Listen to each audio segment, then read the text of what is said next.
وبركاته. الحمد لله رب العالمين والعاقبة للمتقين ولا عدوان إلا على الظالمين، والصلاة والسلام على أشرف الأنبياء والمرسلين نبينا محمد وعلى آله وصحبه أجمعين ومن تبعهم بإحسان إلى يوم الدين، وبعد. فأعوذ بالله من الشيطان الرجيم. بسم الله الرحمن الرحيم.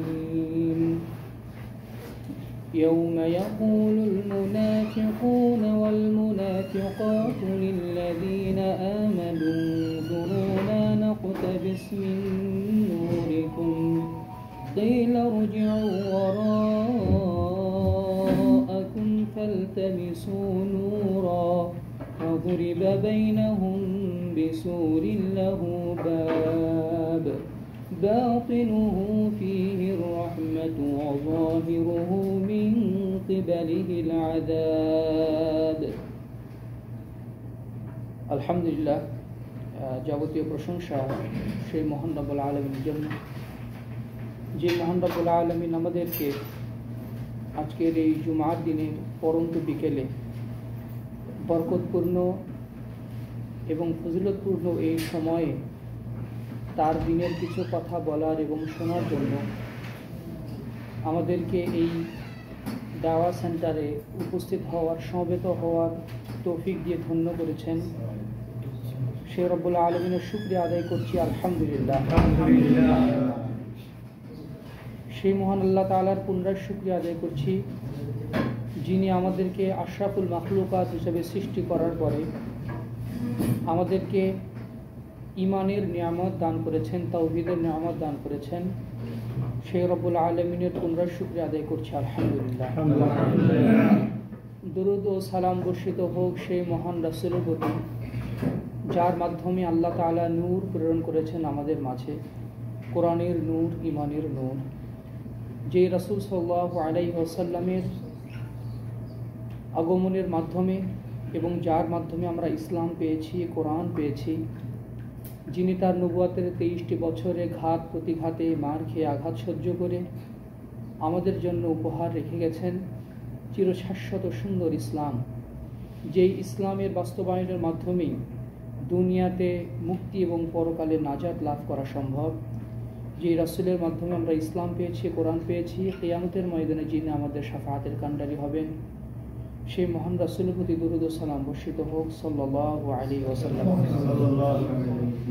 সম্মানিত সুধী মণ্ডলী, এই জেদ্দাতে আমার আজকের জীবনের প্রথম সফর, এবং এই সফরে আপনাদের সাথে আজকের এই বৈঠকে সর্বপ্রথম উপস্থিতি হিসাবে আমি আল্লাহর শুকরিয়া আদায় করছি এবং আপনাদেরও শুকরিয়া আদায় করছি যে আপনাদের মাধ্যমে আমি এখানে আসতে পেরেছি। সেজন্য আল্লাহর কাছে আপনাদের জন্য উত্তম উজরত এবং যা যা খায়ের কামনা করছি। এবং যাদের মাধ্যমে এই দাওয়াতি প্রোগ্রামগুলো নিরবিচ্ছিন্নভাবে কাজ করে যাচ্ছে এবং এগুলো প্রোগ্রামের মাধ্যমে দ্বীনের দাওয়াত, তাওহীদের দাওয়াত, ইমানের দাওয়াত মানুষের মাঝে ঘরে ঘরে ছড়িয়ে দেওয়ার প্রয়াস চালিয়ে যাওয়া হচ্ছে, সেই মহান মানুষদের এই খিদমতগুলোকে আল্লাহ তাআলা কবুল করে নিন, আল্লাহুম্মা আমিন। এগুলো যেন আমাদের পরকালে নাজাতের ওসিলা হিসাবে গৃহীত হয়, আল্লাহর কাছে সেই তৌফিক কামনা করছি, আল্লাহুম্মা আমিন। সম্মানিত সুধী মণ্ডলী, আমি সংক্ষিপ্ত পরিসরে আপনাদের সামনে যে বিষয় নিয়ে আলোকপাত করতে চাচ্ছি সেটা হচ্ছে নূর লাভের উপায়। এই নূরটা আসলে কি, এটা আমরা কিভাবে অর্জন করব, লাভ করব, এ সম্পর্কে আমি সংক্ষিপ্ত করে কিছু কথা তুলে ধরার চেষ্টা করব। আমার তাওফীক ইল্লা বিল্লাহ, আলাইহি তাওয়াক্কালতু ওয়া ইলাইহি উনীব। রব্বি ইশরাহ লি সাদরি ওয়া ইয়াসসির লি আমরি ওয়াহলুল উকদাতাম মিন লিসানি ইয়াফকাহু কওলি। اللهم لا علم لنا إلا ما علمتنا إنك أنت العليم الحكيم. اللهم اجعلنا من الذين آمنوا وعملوا الصالحات وتواصوا بالحق وتواصوا بالصبر. آمين يا رب العالمين. সম্মানিত সুধী মণ্ডলী, এই দুনিয়াতে চলতে ফিরতে নূর বা আলোর প্রয়োজনীয়তা অনস্বীকার্য। এই যে আমরা এখানে বসে আছি, একে অপরের মুখ দেখতে পাচ্ছি, এগুলো কোথায় কি রাখা আছে এগুলো দেখতে পাচ্ছি, এখানে আলো আছে বলেই আমরা দেখতে পাচ্ছি, তাই না? যদি এখানে আলো না থাকতো তাহলে আমরা সাথে সাথে বিকল্প আলোর ব্যবস্থা করতাম, আমরা মোবাইলের আলো জ্বালাতাম অথবা অন্য কোনো আলোর ব্যবস্থা করতাম যেন আমরা দেখতে পাই। রাতের বেলা আমরা যখন রাস্তাতে চলাফেরা করি তখন আমরা গাড়ির হেডলাইট জ্বালাই অথবা রাস্তার লাইট থাকে। যদি রাস্তার লাইট না থাকতো অথবা আমি হেডলাইট না জ্বালাই, আর রাতের বেলা যদি আমি ফুল স্পিডে গাড়ি চালাই তাহলে নির্ঘাত অ্যাক্সিডেন্ট হওয়ার সম্ভাবনা থাকবে, তাই নয় কি? ঘরের ভিতরে ঢুকেই আমরা লাইটটা অন করি, লাইটের সুইচ, তারপরে বাথরুমে প্রবেশ করার আগে আগে লাইট। কারণ লাইট যদি না জ্বালানো হয় কোথায় কি আছে আমরা কিছুই দেখতে পাবো না। দিনের বেলা যদি সূর্যের আলোটা যদি না থাকতো তাহলে এই পৃথিবী উর্বরাহীন হয়ে যেত, এখানে কিছু ফলতো না, এই দুনিয়াটা মানে ধূসর হয়ে পড়তো। এই যে মোবাইলের স্ক্রিন দেখছেন, এখানে কোনো আলো নেই, আলো নাই বলে এখানে আমরা কিছুই দেখতে পাই না। কার কাছে ফোন করব, কার কার নাম্বার আছে, কে মেসেজ করেছে না করেছে, এখানে কিছু দেখা যাবে না যদি আলো না থাকে। কিন্তু যেই না আলো জ্বালাবেন তখন এখানে দেখতে পাবেন এখানে কয়টা বাজে, তারপর আপনি কার কাছে ফোন করবেন, আপনাকে কে মেসেজ করলো, কি লিখেছে, সবই আপনি দেখতে পাবেন। এই মোবাইলের স্ক্রিনে যদি আলো না জ্বলে এই মোবাইল মূল্যহীন। এই বাহ্যিক জীবনে, বাহ্যিক দুনিয়ার জীবনে এই আলো ছাড়া আমরা মূল্যহীন। আলো ছাড়া আমাদের এই চোখ কিছু দেখতে পাবে না। এই চোখের জ্যোতি তখনই প্রখর, তখনই কিছু দেখতে পায় যখন সামনে আলো থাকবে। রাতের অন্ধকার আপনি তাকিয়ে থাকেন, কিছু দেখতে পাবেন না। যখন আপনি লাইট জ্বালাবেন তখন আপনি সব কিছু দেখতে পাবেন। এই যে দুনিয়ার এই বাহ্যিক যে আলো, এটা যেমন আমাদের জীবনে দুনিয়াবী জীবন চলার ক্ষেত্রে অপরিহার্য একটা অংশ, অনুরূপভাবে দিনের পথে চলার জন্য, আখিরাতের পথে চলার জন্য যে নূর প্রয়োজন সেটা হচ্ছে ঈমানের নূর। এই নূর যদি কারো ভিতরে না থাকে সে আখিরাতের পথে চলতে পারবে না এবং পরকালেও এই নূর না থাকার কারণে সে জাহান্নামে নিক্ষিপ্ত হবে। এই বাহ্যিক আলো, ঈমানের আলো দেখা যায় না, তাকওয়ার আলো দেখা যায় না। এই আলোটা মানুষের হৃদয়কে আলোকিত করে। এই আলো যার ভিতরে থাকে সে হয় আলোকিত মানুষ, সে দেখতে কুৎসিত হলেও সে আলোকিত মানুষ। আর এই আলো, ঈমানের আলো, পরহেজগারিতার আলো যদি কারো ভিতরে না থাকে তাহলে সে দেখতে যতই সুন্দর হোক না কেন সে অন্ধকারাচ্ছন্ন জীবনের মানুষ। এই বাহ্যিক আলো এবং গৌণ আলো, যাবতীয় আলোর উৎস হচ্ছেন রব্বুল আলামিন, নূর। তার একটা গুণবাচক নামই হচ্ছে, সিফাত হচ্ছে আর নূর। অনেকের নাম আছে না আব্দুল নূর, মানে নূরের গোলাম, নূরের দাস, নূরের বান্দা। আল্লাহ তাআলা পবিত্র কোরআনের একটা সূরায় নাজিল করেছেন, সূরাতুন নূর। এই নূরের 36 নম্বর আয়াতে আল্লাহ তাআলা বলেছেন, আল্লাহু নূরুস সামাওয়াতি ওয়াল আরদ মাসালু নূরিহি কামিশকাতিন ফিহা মিসবাহ আল মিসবাহু ফি জুজাজাহ الزجاجة كأنها كوكب دري يوقد من شجرة مباركة زيتونة لا شرقية ولا غربية إلى آخر الآية। الله تعالى বলেছেন আল্লাহু নূরুস সামাওয়াতি ওয়াল আরদ, আল্লাহ হচ্ছেন আকাশ এবং জমিনের আলো, নূর। মাসালু নূরিহি কামিশকাতিন ফিহা মিসবাহ, তার নূরের উপমা হচ্ছে একটা প্রদীপের মতো, যে প্রদীপটা একটা তাকের উপরে রাখা হয়েছে। আল মিসবাহু ফি জুজাজাহ, এই মিসবাহ, এই প্রদীপটা একটা কাঁচ দ্বারা ঢেকে রাখা, চিমনি দিয়ে ঢেকে রাখা হয়েছে। আজ জুজাজাতু কাআন্নাহা কাওকাবুন দুররিয়ুন, আর এই কাঁচ বা চিমনিটা হচ্ছে প্রদীপ্ত, জ্বলজ্বল করে জ্বলা নক্ষত্রের মতো উজ্জ্বল। ইউকাদু মিন শাজারাতিন মুবারাকাতিন যাইতুনাতিন, এই প্রদীপটা জ্বালানো হয়েছে বরকতময় বৃক্ষ জাইতুন গাছের তেল দ্বারা। ইয়াকাদু যাইতুহা ইউদিউ ওয়ালাউ লাম তামসাসু নার, এই সলতের আলোটা এমন ভাবে দেয়, লা শারকিয়াতুন ওয়ালা গরবিয়া, ডান বাম কোনো দিকেই হেরফের হয় না। মোমবাতির আলো যখন আমরা জ্বালাই, এই দিক থেকে ফুঁক দিলে ওই দিকে আলো যায়, এই দিক থেকে বাতাস হলে এই দিকে যায়। এই আলোটা ওই রকম করে না, একভাবে আলো দেয়। ওয়ালাউ লাম তামসাসু নার, সুলতের সাথে প্রদীপের কোনো সংস্পর্শ নেই, এতটা সত্ত্বেও এই আলোটা চার পার্শ্বকে আলোকিত করেছে। নূরুন আলা নূর, নূরের উপরে নূর, আলোর উপরে আলো। ইয়াহদিল্লাহু লিনূরিহি মাইয়াশা, আল্লাহ এই নূরের মাধ্যমে যাকে ইচ্ছা হেদায়েত দান করেন। ওয়ায়দরিবুল্লাহুল আমসালা লিন্নাস, আল্লাহ তাআলা এইভাবে মানুষের সামনে উপমা দেন, দৃষ্টান্ত দেন, আর আল্লাহ তাআলা সকল কিছুর উপরেই ক্ষমতাবান। এই আয়াতের অনেকগুলো ব্যাখ্যা আছে, ব্যাখ্যার তাফসীরের অনেকগুলো দিক আছে। তার অন্যতম একটা দিক হচ্ছে যারা ঈমান আনে, এই ঈমানের আলো যখন বান্দার অন্তরে বিকশিত হয়, তার হাতে এই নূরটা বিকশিত হয়ে হাতটা আল্লাহর আনুগত্যে ধাবিত হয়। এই নূরের মাধ্যমে তার চোখের দৃষ্টিতেও নূর আসে। এজন্য রাসূলুল্লাহ সাল্লাল্লাহু আলাইহি সাল্লাম তাহাজ্জুদে যে দোয়াগুলো করতেন ঘুম থেকে উঠে, তার মধ্যে অন্যতম একটা দোয়া ছিল আল্লাহুম্মা আনতা নূরুস সামাওয়াতি ওয়াল আরদি ওয়া মান ফীহিন্না, আল্লাহ আপনি হচ্ছে আকাশ এবং জমিন এবং তার ভিতরে যা কিছু হচ্ছে সব কিছুর আলো হচ্ছে আপনি, নূর হচ্ছে আপনি। আল্লাহুম্মা জাআল ফি কলবি নূরা, আল্লাহ আমার অন্তরে নূর ঢেলে দেন। ওয়া ফি সামঈ নূরা, আমার কানে আপনি নূর ঢেলে দেন। ওয়া ফি বাসারি নূরা, হে আল্লাহ আপনার চোখে আমাকে নূর দান করুন। ওয়া ইয়ামিনি নূরা ওয়া আন শিমালি নূরা, পিছন থেকে ডান থেকে, মানে বাম থেকে, পিছন থেকে, সামনে থেকে এবং পিছন থেকে। ফাজআলনি নূরান ইয়া রাব্বাল আলামিন, হে আল্লাহ সব দিক থেকে আমাকে নূর দান করুন।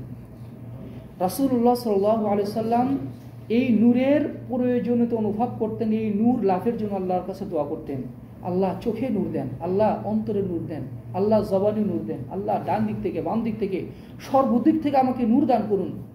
তাহলে এটা কত প্রয়োজনীয় বিষয়। আল্লাহ তাআলা পবিত্র কোরআনকেও নূর নামে আখ্যায়িত করেছেন।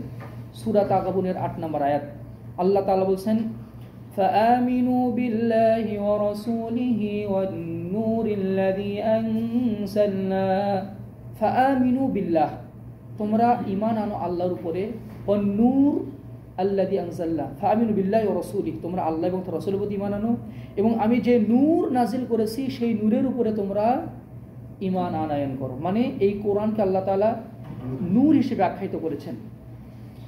এই যে আমরা হাদিসে পড়েছি, কুল্লু মাউলুদিন ইল্লা ইউলাদু আলাল ফিতরা ফাআবাওয়াহু ইউহাউবিদানিহি আও ইউনাসরানিহি আও ইউমাজ্জিসানিহি, যখনই কোনো সন্তান জন্মগ্রহণ করে, নবজাতক জন্মগ্রহণ করে, তখন সে ফিতরাতের উপরে জন্মগ্রহণ করে, মানে ইসলামী ফিতরাতের উপরে জন্মগ্রহণ করে। তার বাবা তাকে ইহুদি বানায়, খ্রিস্টান বানায়, অথবা অগ্নি উপাসক বানায়। এই ফিতরাতের উপরে যে জন্মগ্রহণ করেছে, খ্রিস্টানের ঘরেও যে বাচ্চাটা জন্মগ্রহণ করে সেও কিন্তু মুসলিম হয়ে জন্মগ্রহণ করে। এর মূল কারণ কি? এর মূল কারণ রাসূলুল্লাহ সাল্লাল্লাহু আলাইহি ওয়াসাল্লাম বর্ণনা করেছেন সুনানে তিরমিজির একটি হাদিস, 3076 নম্বর হাদিস। রাসূলুল্লাহ সাল্লাল্লাহু আলাইহি ওয়াসাল্লাম বলেছেন, লাম্মা খালাকাল্লাহু আদম মাসাহা যহরাহু ফাসাকাতা মিন যহরিহি কুল্লু নাসামাতিন ওয়া খালিকুহা মিন যুররিয়্যাতিহি ইলা ইয়াউমিল কিয়ামাহ। আল্লাহ তাআলা যখন আদম আলাইহিস সালামকে সৃষ্টি করলেন, তিনি তাকে দুই হাত দ্বারা মাটি দিয়ে সৃষ্টি করলেন। ফাসাকাতা মিন যহরিহি, আল্লাহ তাআলা আদম আলাইহিস সালামের পৃষ্ঠদেশে তার হাত বুলিয়ে দিলেন। ফাসাকাতা মিন যহরিহি কুল্লু নাসমাতিন হুয়া খালিকুহা মিন যুররিয়্যাতিহি ইলা ইয়াউমিল কিয়ামাহ। আদম আলাইহিস সালামের মানে পর থেকে নিয়ে একদম কিয়ামত দিবস পর্যন্ত যত মানুষ আসবে এই পৃথিবীতে, সবাইকে পিঠ থেকে বের করে আনলেন। ওয়াজআলা বাইনা আইনাই কুল্লি ইনসানি মিনহুম ওয়াবিসুম মিন নূরিন, প্রত্যেক আদম সন্তানের দুই চোখের মাঝখানে এক ফোঁটা করে নূর বসিয়ে দিলেন আল্লাহ তাআলা। সুম্মা আরাদাহুম আলা আদম, অতঃপর তাদেরকে আদম আলাইহিস সালামের সামনে পেশ করলেন। আদম আলাইহিস সালাম তাদেরকে দেখে বললেন, মান হাউলাই, হে আল্লাহ এরা কারা? তখন আল্লাহ তাআলা বললেন, হাউলাই যুররিয়াতুক, এরা হচ্ছে তোমার ছেলে মেয়ে, এরা তোমার বংশধর। সুম্মা রাআ রাজুলান ফাআজাবাহু ওয়াবিসুমা বাইনা আইনাইহি, তার মধ্য থেকে একজনের নূর তাকে খুবই চমকিত করলো, খুব মুগ্ধ করলো। আদম আলাইহিস সালাম বললেন, আই রব্বি মান হাযা, হে আল্লাহ, হে আমার রব, একে, এর নূর আরো সুন্দর লাগে। তখন আল্লাহ তাআলা বললেন, হাযা রাজুলুন মিন আখিরিল উমাম মিন যুররিয়াতিক ইউকালু লাহু দাউদ, এ হচ্ছে তোমার শেষ উম্মত, তোমার বংশধরের শেষ জামানার একজন ব্যক্তি, তার নাম হচ্ছে দাউদ আলাইহিস সালাম। এরপরে তো তিনি দাউদ আলাইহিস সালামকে তার জীবন থেকে কিছু বয়স দান করেছিলেন। এরপরে আল্লাহ তাআলা তাদের কাছ থেকে আহাদে আলাস্তুর যেই ওয়াদাটা, সেই ওয়াদাটা নেন, আলাস্তু বিরব্বিকুম, আমি কি তোমাদের রব নই? ক্বালু বালা, আমরা বলেছিলাম হ্যাঁ। ওই নূর লাভ করার কারণে আমরা আল্লাহর প্রতি তখন রুহের জগতে ঈমান এনেছিলাম। এরপরে ইমাম ইবনে কাসির রাহিমাহুল্লাহ বলছেন এরপরে আল্লাহ তাআলা সবাইকে আবার ওই পিঠে আদম আলাইহিস সালামের পিঠে আবার প্রবেশ করিয়ে দেন। তারপরে তো আমাদের আশার ধারা অব্যাহত থাকে। এই যে রুহের জগতে আমরা যে নূর লাভ করেছিলাম, এই নূর লাভ করার পরে দুনিয়াতে এসে যে ব্যক্তি ঈমান আনবে, এই নূরটাকে আরও বিকশিত করে ফেলবে। যার ঈমান যত বেশি হবে, যার আমল যত বেশি হবে, যার তাওহীদের বাস্তবায়ন ইখলাস যত বেশি হবে, তার নূরটা তত বিকশিত হবে, তার নূরটা তত বেশি হবে, এবং কিয়ামতের ময়দানে এই নূরের মাধ্যমে সে তত বেশি উপকৃত হবে। কিয়ামতের ময়দানে নূর ছাড়া কেউ এক পা চলতে পারবে না, নূর ছাড়া, আলো ছাড়া এক পা কেউ চলতে পারবে না। আল্লাহ রাসূল সাল্লাল্লাহু আলাইহি ওয়াসাল্লাম বলেছেন, কিয়ামতের দিন হবে ঘুটঘুটে অন্ধকারাচ্ছন্ন ময়দান। এখানে যার নূর যত বেশি হবে, সে তত বেশি তত আগে জান্নাতে যেতে পারবে। রাসূলুল্লাহ আল্লাহ তাআলা বলছেন সূরা হাদীদের 12 এবং 13 নম্বর আয়াতে, আল্লাহ তাআলা বলছেন, যারা ঈমান এনেছে বুশরাকুমুল ইয়াওমা জান্নাতুন তাজরি মিন তাহতিহাল আনহার। আল্লাহ তাআলা বলছেন সেই দিন যারা ঈমানদার, ইয়াসআ নূরুহুম বাইনা আইদিহিম ওয়া বিআইমানিহিম, নূর তাদের ডান পাশে বাম পাশে ছোটাছুটি করতে থাকবে। যারা ঈমানদার, তাদের ঈমানের কারণে ওই ঈমানগুলো তাদের আমলগুলো নূর হয়ে তার ডান পাশে বাম পাশে ছোটাছুটি করতে থাকবে। বুশরাকুমুল ইয়াওমা জান্নাতুন তাজরি মিন তাহতিহাল আনহার, তাদের জন্য জান্নাতের সুসংবাদ, যার তলদেশ দিয়ে ঝর্ণা ধারা প্রবাহমান থাকবে, সেখানে তারা চিরকাল থাকবে। যালিকা হুয়াল ফাউজুল আযীম, আর এটা হচ্ছে মহা সফলতা। আল্লাহ তাআলা বলছেন, ইয়াউমা ইয়াকুলুল মুনাফিকুনা ওয়াল মুনাফিকাতু লিল্লাযীনা আমানু উনজুরুনা নাকতাবিস মিন নূরিকুম কিলা ইরজি'উ ওয়ারাআকুম ফালতামিসু নূরা ফাদুরিবা বাইনাহুম বিসুরিন লাহু বাব باطنه فيه الرحمة وظاهره من قبله العذاب। আল্লাহ তাআলা বলেন, ইয়াউমা ইয়াকুলুল মুনাফিকুনা ওয়াল মুনাফিকাত, হে নবী দেখবেন আপনি সেই দিন মুনাফিক নরনারীরা মুমিন নরনারীকে ডেকে ডেকে বলবে, উনজুরুনা নাকতাবিস মিন নূরিকুম, আমাদের দিকে একটু তাকাও না, আমাদের নূর নাই, তোমাদের কাছ থেকে একটু নূর নিব। নাকতাবিস মিন নূরিকুম, তোমাদের কাছ থেকে একটু আলো নিব। কিলা ইরজি'উ ওয়ারাআকুম ফালতামিসু নূরা, জাহান্নামের ফেরেশতারা গুর্জ মেরে বলবে, পিছনের দিকে যাও, সেখানে নূর তালাশ করো।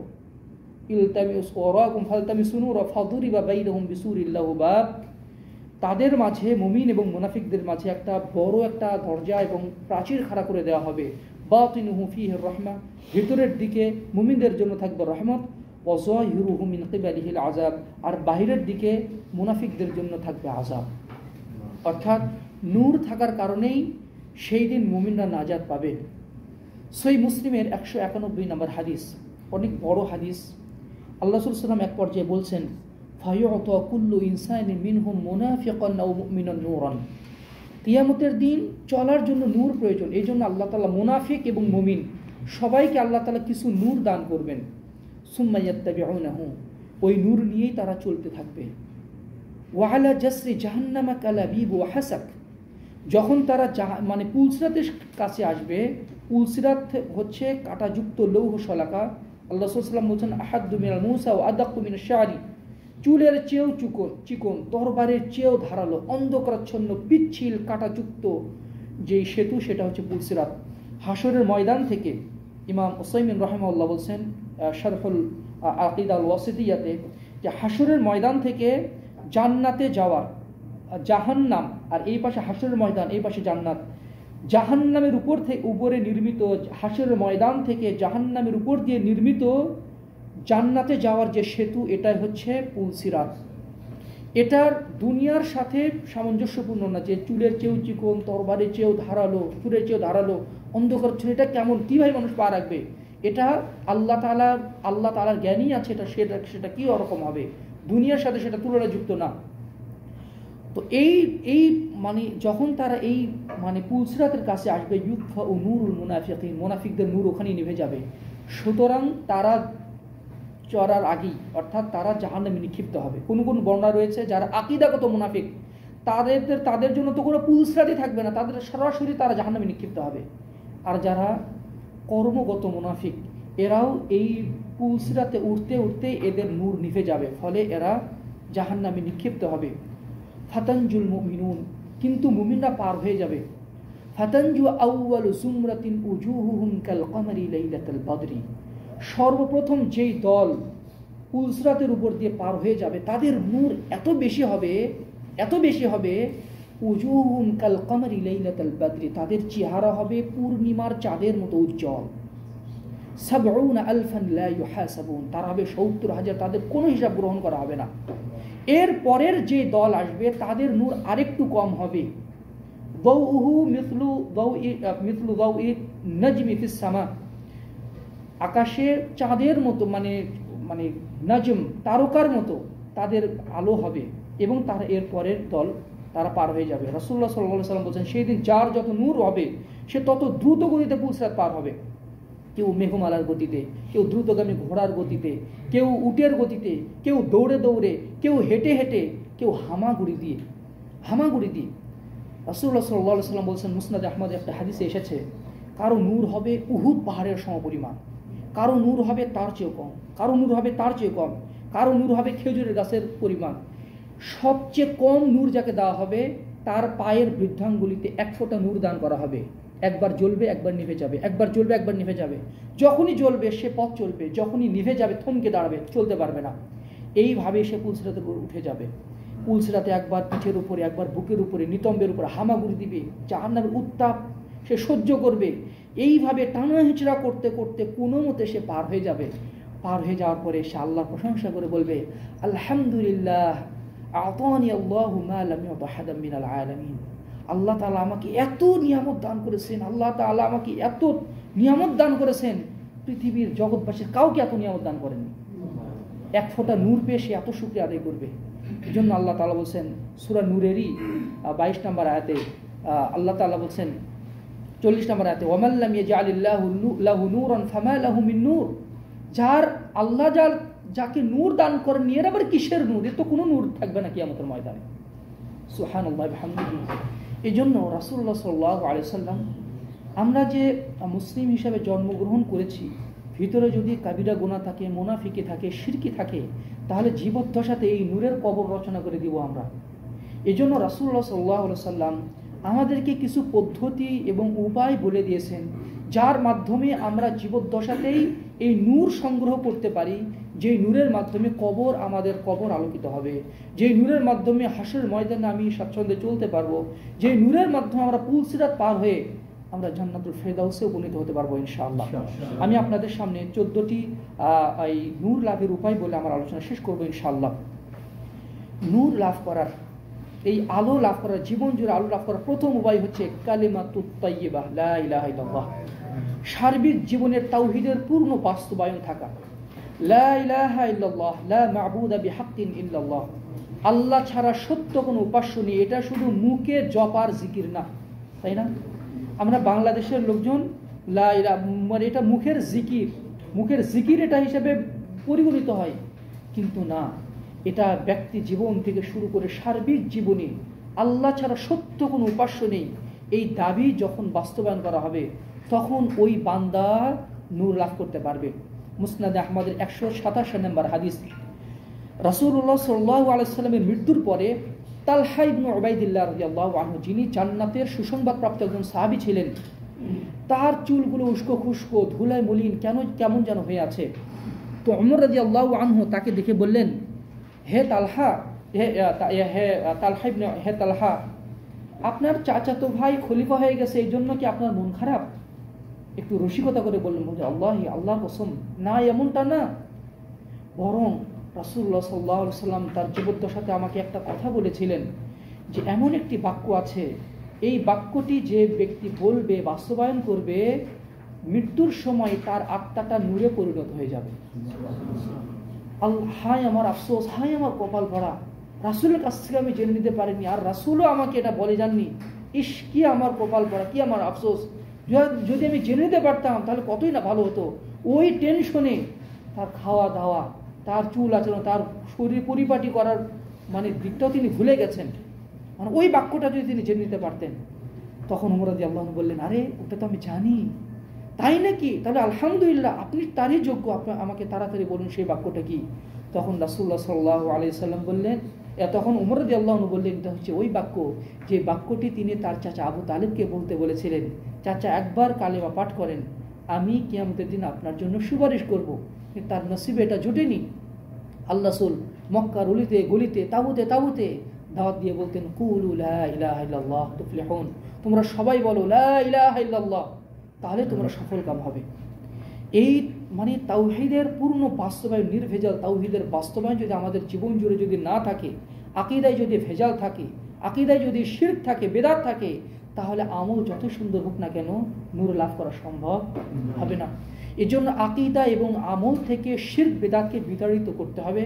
নির্ভেজাল তাওহীদের বাস্তবায়ন সার্বিক জীবনে থাকতে হবে। এটা হচ্ছে নূর লাভ করার প্রথম উপায়। কেউ যদি এই তাওহীদ নিয়ে মৃত্যুবরণ করে, তাহলে একদিন না একদিন সে জান্নাতে যাবে ইনশাআল্লাহ। কিন্তু আমরা জাহান্নাম খেটে জান্নাতে যাব, আমরা ওই আশা রাখি না। আমরা এমন আশা রাখি আমরা যেন একদম জাহান্নামে যাওয়ার আগেই, অর্থাৎ মৃত্যুর পরে যেন সরাসরি আমরা জান্নাতে চলে যেতে পারি। সুতরাং কাবিরা গুনাহের এই কালিমা থেকেও নিজেকে হেফাজত করতে হবে। গুনাহ করলে তাওহীদের আলোটা ক্ষীণ হয়ে আসে। এজন্য গুনাহ যে হয়ে যাবে না এমনটা না, আমি এটা পরে বলবো। যে প্রথম উপায় হচ্ছে তাওহীদের বাস্তবায়ন, কালিমা তাইয়্যিবার বাস্তবায়ন। 2 নম্বর হচ্ছে সুন্দর করে ওযু করা, হক আদায় করে ওযু করা।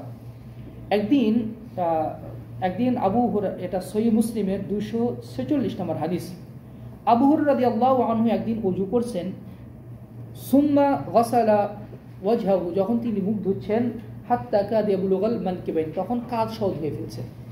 যখন তিনি হাত ধুচ্ছেন, হাত সহ বগল পর্যন্ত ধুয়ে ফেলছেন। এভাবে ধুয়ে ফেলছেন। ধোয়ার পরে বলছেন, আমি রাসূলুল্লাহ সাল্লাল্লাহু আলাইহি সাল্লামকে বলতে শুনেছি, ইন্না উম্মতি ইয়াতুনা ইয়াওমাল কিয়ামাতি গুররান মুহাজ্জালিনা মিন আথরিল ওযু ফামান ইসতাতাআ মিনকুম আন ইউতিলা গুররাতাহু ফালইফআল।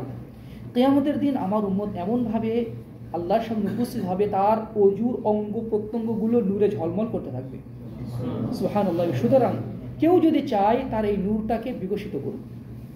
আরেকটি হাদিসে, একটু 4 নম্বর হাদিস পরেই 250 নম্বর হাদিসে, আবু হাজিম আশজাঈ রাহিমাহুল্লাহ, তিনি ছিলেন আবু হুরায়রা রাদিয়াল্লাহু আনহুর যোগ্য ছাত্র। তিনি একদিন আবু হুরায়রা রাদিয়াল্লাহু আনহুর পিছনে দাঁড়িয়ে আছেন। আবু হুরায়রা রাদিয়াল্লাহু আনহু ওযু করছেন। ওযু করতে করতে ওই রকম হাত ধুতে ধুতে বগল ধুয়ে ফেলছেন, আবার হাত ধুতে কাঁধ পর্যন্ত ধুয়ে ফেলছেন, আর যখন পা ধুচ্ছেন পায়ের নলা পর্যন্ত ধুয়ে ফেলছেন। তখন পিছন থেকে আবু হাজিম রাহিমাহুল্লাহ বলছেন, ইয়া আবু হুরায়রা মা হাদাল ওযু, হে আবু হুরায়রা, আপনি এটা কি অদ্ভুত ধরনের ওযু করছেন, আমরা তো কখনো এই ধরনের ওযু দেখিনি। তখন তিনি একটু অপ্রস্তুত হয়ে বললেন, আনতুম হাউনা ইয়া বানি ফাররুখ লাউ আলিমতু আন্নাকুম হাহুনা মা তাওয়াদ্দাতু হাদাল ওযু। তুমি এখানে আসো, আমি যদি জানতাম তুমি এখানে আসো, তাহলে আমি কখনোই এভাবে ওযু করতাম না। তবে শোনো, আমি কেন এভাবে ওযু করেছি তোমাকে বলি। আমি আমার বন্ধু ফাইন্নী সামিআতু খলিলি, আমি আমার বন্ধু মুহাম্মদকে বলতে শুনেছি, সাল্লাল্লাহু আলাইহি ওয়াসাল্লামকে বলতে শুনেছি, তাবলুগু হিল্লাতুল মুমিন হাইতু ইয়াবলুগুল ওযু, মুমিনের ওযুর পানি যতদূর পর্যন্ত যাবে ততদূর পর্যন্ত নূর চমকাতে থাকবে। আমি ওই নূরের আশায় আমি এভাবে পানি দিয়েছি। সুবহানাল্লাহ বিহামদিহি। যখন আমরা ওযু করব, ওযু করার সময় একটু হাত পাগুলো ভালোভাবে কচলানো, ওযুর আরকানগুলো সুন্দরভাবে মেইনটেইন করা। ওযু একটা ইবাদত যার মাধ্যমে বান্দার পাপগুলো ঝরে যায়। আমরা যদি এই ওযুটা ভালোভাবে এই অনুভূতি নিয়ে করতে পারি, আমি যখন হাত ধুচ্ছি আমার হাতের পাপগুলো হয়তো ঝরে যাচ্ছে। তীব্র গরমের মধ্যেও সুন্দর করে ওযু করা, তীব্র শীতের মধ্যেও সুন্দর করে ওযু করা, এই ওযুর মাধ্যমে বান্দার পাপ ঝরে যায়।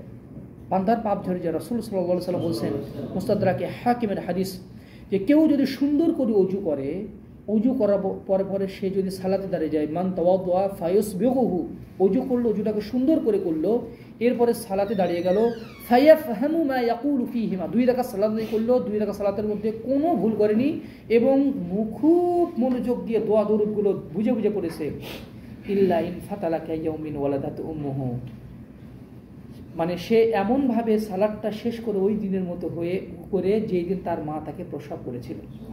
সুবহানাল্লাহ বিহামদিহি। তবে এটা খুবই কঠিন, জিহাদের ময়দানে জিহাদ করার চেয়েও, যুদ্ধ করার চেয়েও কঠিন কাজ হচ্ছে সালাতের শুরু থেকে নিয়ে শেষ পর্যন্ত পূর্ণ অ্যাটেনশন সালাতের মধ্যে ধরে রাখা এবং অর্থগুলো হৃদয় দিয়ে উপলব্ধি করে, দোয়াগুলো হৃদয় দিয়ে উপলব্ধি করে পড়তে পারা। এটা খুবই কঠিন কাজ, খুবই কঠিন কাজ। এই জন্য একজন সালাফ বলতেন, আমি যদি বুঝতে পারতাম আমার জীবনের 1 ওয়াক্ত সালাত আল্লাহ কবুল করেছেন, 1 ওয়াক্ত সালাত আল্লাহ কবুল করেছেন, তাহলে সারা দুনিয়ার বাদশাহী পাওয়ার চেয়ে এটা আমার জন্য খুশি সংবাদ হতো। সুবহানাল্লাহ বিহামদিহি। 2 নম্বর আমরা জানলাম সুন্দর করে ওযু করা।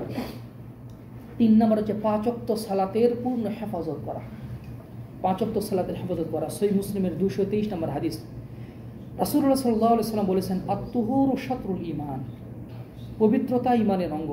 আলহামদুলিল্লাহি তামলাউল মিজান, কেউ যদি অন্তর থেকে বিশ্বাসের সাথে যদি একবার বলে আলহামদুলিল্লাহ, মিজানের পাল্লা পূর্ণ হয়ে যাবে।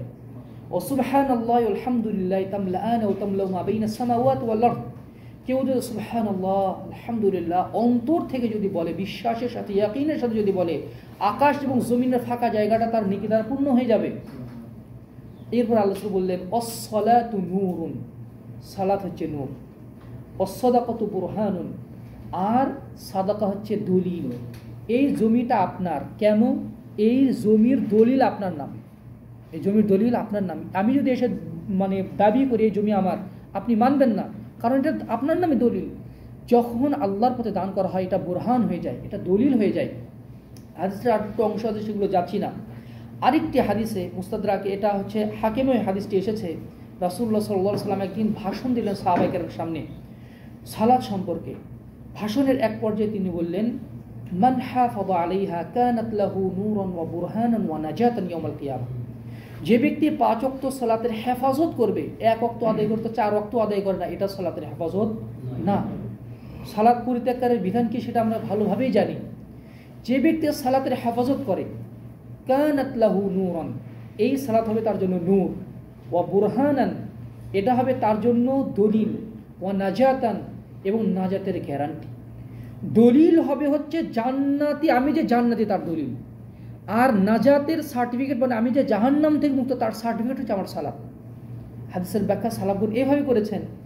এরপরে আল্লাহ সাল্লাল্লাহু আলাইহি ওয়াসাল্লাম বলছেন, ওয়ামাল্লাম ইউহাফিজ আলাইহা, আর যে ব্যক্তি সালাতের হেফাজত করবে না, লাম তাকুন লাহু নূরুন ওয়ালা বুরহানুন ওয়ালা নাজাতুন ইয়াউমাল কিয়ামাহ, কিয়ামতের দিন তার কোনো নূর থাকবে না, জান্নাতে যাওয়ার দলিল থাকবে না, জাহান্নাম থেকে মুক্তির কোনো সার্টিফিকেটও তার থাকবে না।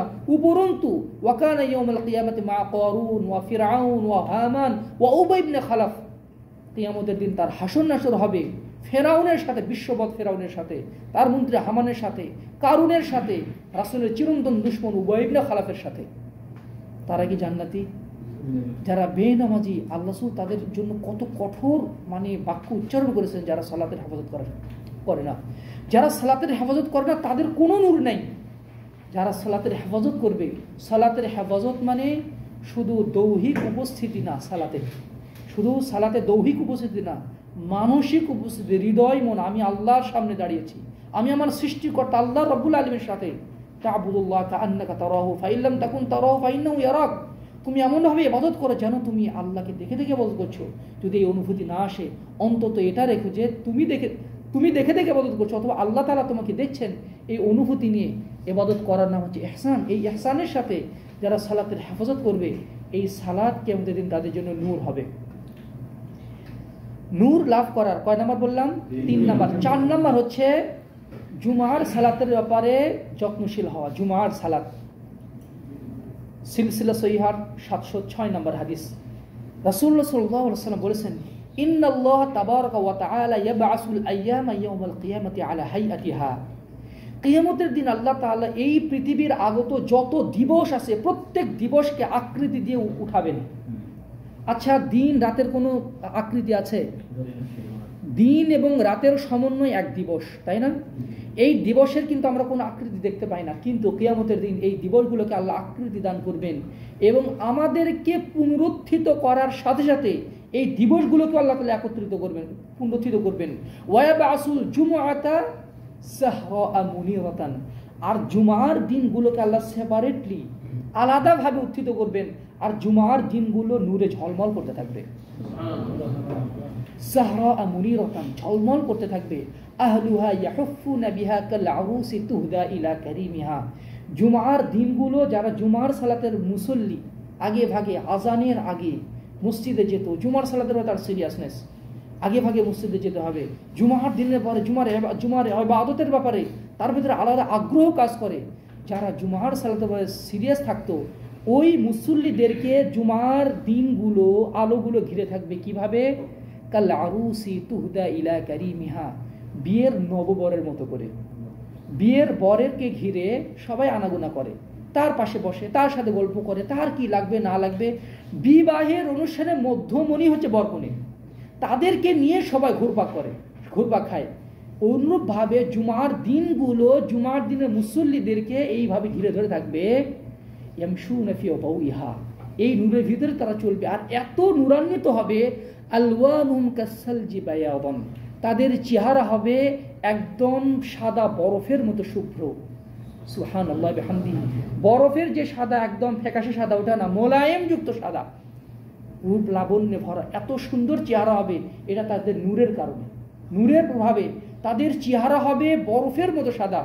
ওয়ারিহুম কাল মিসকি ইয়াখুদুনা ফি জিবালিল কাফুর, আর তাদের গায়ের সুগন্ধ, আমরা তো আতর লাগাই কাপড়ে, আর তাদের চামড়ারই সুগন্ধ ছড়াবে, আর সেটা হবে মিস্কের পাহাড় থেকে, মানে কর্পূরের পাহাড় থেকে সিঞ্চিত মিস্কাম্বরের মানে সুগন্ধ হবে, তাদের গায়ের সুগন্ধ। লা ইউতরাকুনা তাআজ্জুবান ইয়ানজুরু ইলাইহিম সাকালান, মানুষ এবং জিন জাতি ফেল করে তাদেরকে তাকাতে, ওরে সুবহানাল্লাহ, কি তাদের মর্যাদা, কি তাদের শান, কি তাদের মর্যাদা। তারা তাকিয়ে থাকবে, এদের চোখের সামনেই ওরা জান্নাতে চলে যাবে। লা ইউখালিতুহুম আহাদুন ইল্লাল মুআজ্জিনুন আল মুহতাসাবুন, এদের ধারের কাছে কেউ যেতে পারবে না মর্যাদার দিক থেকে, তবে তারা যেতে পারবে, ওই মুয়াজ্জিনরা যারা একনিষ্ঠভাবে যারা আজান দিয়েছে, তারা ওই মর্যাদায় যেতে পারে, অন্য কেউ ওই মর্যাদায় যেতে পারবে না। এই জন্য জুমার দিন যখন আসবে, এই জুমার দিনের ব্যাপারে অন্তরের আলাদা একটা প্রস্তুতি থাকতে হবে, শুধু শারীরিক প্রস্তুতি না, অন্তরের প্রস্তুতি।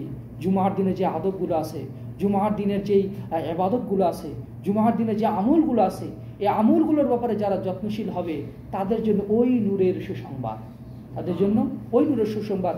রাসূলুল্লাহ সাল্লাল্লাহু আলাইহি ওয়াসাল্লাম এক হাদিসে বলেছেন, মান গাসসালা ইয়াওমাল জুমআতি ওয়া গতাসালা সুম্মা বাক্কারা ওয়া বাতাকারা ওয়া দানা মিনাল ইমাম ওয়া মাশা ওয়া লাম ইয়ারকাব ওয়া দানা মিনাল ইমাম ফাসতামাআ ওয়া লাম ইয়ালগু, যে ব্যক্তি জুমার দিন নিজে গোসল করবে, পরিবারকে গোসল করাবে, হেঁটে হেঁটে মসজিদে যাবে, আরোহী হবে না, সকাল সকালে যাবে এবং ইমামের একদম কাছে কাছে দাঁড়াবে, সে জুমার সালাফাস্তামা আওয়ালাম ইয়ালগু, খুব মনোযোগ দিয়ে জুমার খুতবা শ্রবণ করবে এবং খুতবা শ্রবণ শেষে জুমা পরে আবার বাসায় ফিরে আসবে। আল্লাহ সাল্লাল্লাহু আলাইহি ওয়াসাল্লাম বলছেন, ওয়াকানা লাহু বিকুল্লি খুতওয়াতিন আমালু সানাতিন আজরু সিয়ামিহা ওয়া কিয়ামিহা, তার প্রত্যেক পদক্ষেপে 1 বছরের নেকি, 1 বছরের তাহাজ্জুদ এবং 1 বছরের সিয়ামের নেকি আল্লাহ তাআলা তার নির্ধারণ করে দিবেন।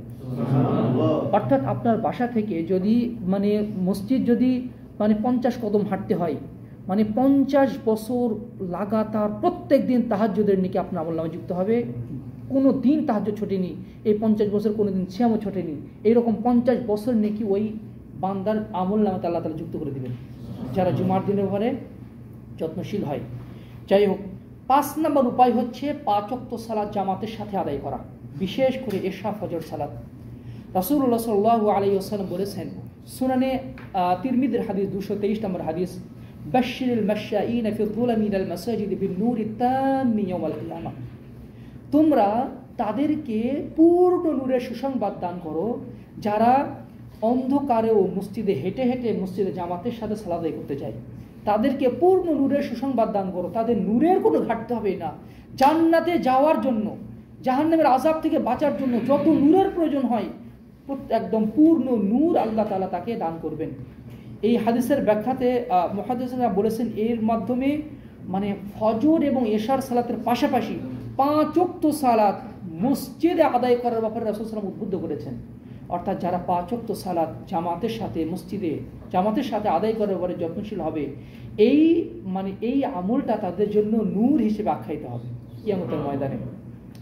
6 নম্বর আমল হচ্ছে কোরআন তেলাওয়াত করা, কোরআন শেখা এবং এই অনুযায়ী আমল করা। কোরআন শুধু তেলাওয়াত করা না, কারণ হাফিজদের মতো পড়লে এমনি এটা বলতে এমনি যদি তেলাওয়াত করা হয় না বুঝে অবশ্যই নেকি পাওয়া যায়, প্রত্যেক হরফের হরফে নেকি পাওয়া যায়, কিন্তু কোরআন শুধু তেলাওয়াত না বুঝে তেলাওয়াত করার জন্য নাজিল হয়নি।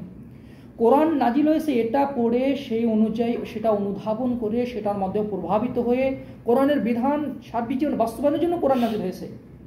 এই জন্য কোরআন শুধু তেলাওয়াত না, বরং কোরআন অনুধাবন করে সেটা জীবনে বাস্তবায়ন, আমলে বাস্তবায়ন করার মাধ্যমে কোরআনের ধারবাহক হওয়া। যেমনভাবে আব্দুল্লাহ বিন মাসউদ রাদিয়াল্লাহু আনহু বলতেন, আমরা রাসূলুল্লাহ সাল্লাল্লাহু আলাইহি ওয়াসাল্লামের কাছে যেতাম, 10টা আয়াত শিখতাম, ওই 10টা আয়াতের প্রতি আমল করতাম, তারপরে আবার পরবর্তী 10 আয়াতের সবক নিতাম। অর্থাৎ তারা কোরআনের প্রতি আমল করতেন।